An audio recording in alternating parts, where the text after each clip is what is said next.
इथे जमलेल्या तमाम मित्रमैत्रिणींनो आदरणीय गुजरास नमस्कार करून मी माझ्या भाषणास सुरुवात करत आहे. मित्रांनो, माझ्या भाषणाचे बोल आहे भारतीय राजकारणात युवकांची भूमिका.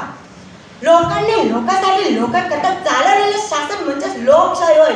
ही लोकशाही यशस्वी होण्यासाठी मतदाराचे वय 21 वर्ष होण्याच्या 18 वर्ष करण्यात आले.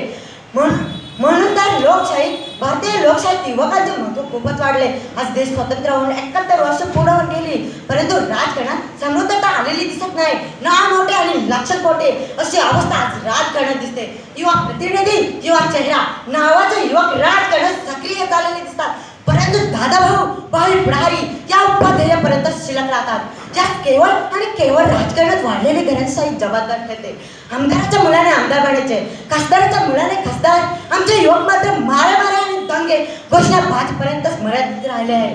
आता हेच पाहणं, शाळेतील मुलांना शिक्षकांनी जर का विचारले, बाळांनो भविष्यात काय बनणार आहात तुम्ही, तर उत्तर येते शिक्षक, इंजिनियर, कलेक्टर किंवा तहसीलदार. मग तुम्हीच सांगा, यात राजकारण कुठे येते? आम्ही नोकर बनायला तयार, परंतु राजे नाही. ही आजच्या युवकाची राजकारणातील भूमिका. वाढदिवसाचे बॅनर नाके लावायचे, केक कापून त्याचा फोटो सोशल मीडियाचा अपलोड करून सर्वत्र पसरवायचे आणि साहेबांचा डावा उजवा हात व्हायचे. दुसरे काही नाही. वेळ आली तर यासाठी सख्या भावांशी, गावकऱ्यांशी आणि काकांशी भांडायचे. दुसरे काहीच नाही. ज्याला नोकरी मिळत नाही तो हल्ली राजकारणात करिअर करून पाहतो, म्हणून तो सत्तेच्या सरीपाडानुसार पक्षांतर होते. आधी शिक्षण मग राजकारण असा मुद्दा जणू आजचा तरुण विसरून गेलेला आहे.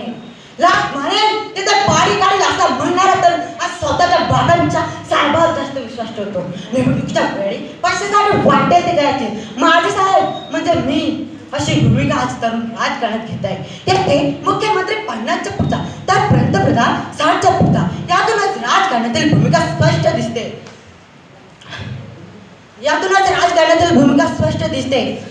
21व्या शतकात काही तरुणांनी, काही लोकांनी आपला प्रतिनिधी म्हणून स्थान द्यावे आणि त्यांनी लगेच दुसऱ्या दिवशी पांढऱ्या शुभ्र खादीचा आणि पायजमा शर्ट आणि पायजमा घालावे असे आमचे भावी राजकारणी तरुण.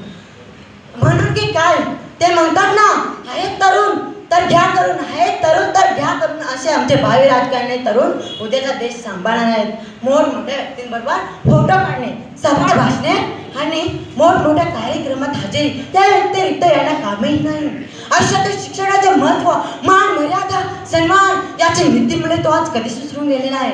आज कॉलेज सुटायच्या वेळी रस्त्यावर उभे राहायचे, शिट्टी बाजीस नुसते हाय भाय करायचे. दुसरे काही काम त्याला राहिलेले नाही. आज भीतीला त्याच रस्त्यावरची आई दिसत नाही, ताई दिसत नाही, मावशी काकी याबद्दल नीतीमुळे तो आज कधीच विसरून गेलेला आहे. म्हणून की काय हा या आजचा राजकारणी तरुण. म्हणून तर पोलीस स्टेशनची तक्रार त्यास आज भूषण वाटत आहे. जात, धर्म, पंथ यांचे राजकारण करून तो आज मानव धर्म विसरलेला आहे. काय होईल उद्या माझ्या देशाचे? कट्टर कुंभी छावा, आगरी किंग, भीमाचे पूत ही त्यांची सुधारणे आहे. काय होईल उद्या माझ्या देशाचे?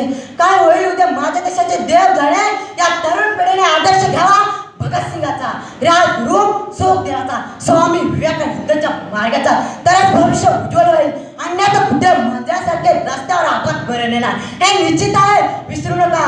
भक्ती मार्ग, ज्ञान मार्ग, संस्कार, मोठी शिकवण विसरू नका. ज्ञानेश्वर वयाच्या 16 वर्षी ज्ञानेश्वर येऊन ज्ञानेश्वर झाले. आपण ह्यामध्ये कुठे आहोत हे प्रत्येकाने लक्षात घ्यावे. तर संसार ते रक्त देश शपथ, अन्यथा राजाची शपथ घेतील आणि शिकवण मात्र फारच विसरून जातील. धन्यवाद.